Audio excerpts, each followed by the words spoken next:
మన Tollywood icon star Allu Arjun గారి latest movie 'Pushpa 2' ప్రస్తుతం బాక్స్ ఆఫీస్ వద్ద అయితే ప్రపంచనాన్ని సృష్టిస్తూ కొనసాగుతోంది. డిసెంబర్ 5న గ్రాండ్ లెవెల్లో ప్రపంచవ్యాప్తంగా 12,000కు పైగా థియేటర్స్లో రిలీజ్ అయిన ఈ మూవీ అంతకుముందు 4వ తేదీ రాత్రి నుంచే ప్రీమియర్ షో ప్రదర్శితమై అన్ని వర్గాల ఆడియన్స్ నుంచి కూడా బ్లాక్ బస్టర్ టాక్ను అయితే సొంతం చేసుకుంది. తెలుగు రాష్ట్రాలతో పాటు ప్రస్తుతం ఓవర్సీస్ కర్ణాటక, తమిళనాడు, అటు నార్త్తో పాటు అన్ని రాష్ట్రాల్లో కూడా ఇది అదరకొడుతోంది. ముఖ్యంగా అల్లు అర్జున్ అదిరిపోయేటువంటి పెర్ఫార్మెన్స్తో పాటు సుకుమార్ గారి అత్యద్భుతమైనటువంటి టేకింగ్ ఈ సినిమాకి ప్రధాన ఆకర్షణగా చెప్పుకోవాలి.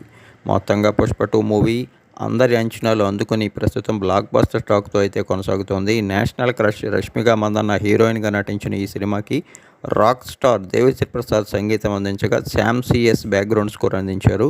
మైత్రి మూవీ మేకర్స్ గ్రాండ్ లెవెల్లో నిర్మించినటువంటి 'పుష్ప 2' మూవీ ఇప్పటికే 1000 కోట్లకు పైగా గ్రాస్ని సొంతం చేసుకొని మరొక రోజులో 1200 కోట్లకైతే చేరువవుతుంది. ముఖ్యంగా ఈ సినిమా యొక్క భారీ సక్సెస్తో అటు నార్త్లోని బాలీవుడ్ స్టార్స్ కూడా వణికిపోతున్నారట. నటుడిగా ఒక్కొక్క సినిమాతో అంచెలంచెలు ఎదుగుతూ నేషనల్ వైడ్లో అత్యధిక స్థాయి క్రేజ్ని అందుకుంటూ దూసుకెళ్తున్న అల్లు అర్జున్ ఈ సినిమాకు సంబంధించినటువంటి గ్రాంట్ థ్యాంక్స్ మీట్ అనగా సక్సెస్ మీట్ని నేడు గ్రాండ్ లెవెల్లో ఢిల్లీలో నిర్వహించనుండగా రేపు బెంగళూరు ఆడియన్స్ ముందుకు రానున్నారు. మొత్తంగా 'పుష్ప 2' మూవీతో హీరోగా అటు మార్కెట్ని ఇటు విపరీతమైనటువంటి క్రేజ్ని సొంతం చేసుకున్నారు అల్లు అర్జున్.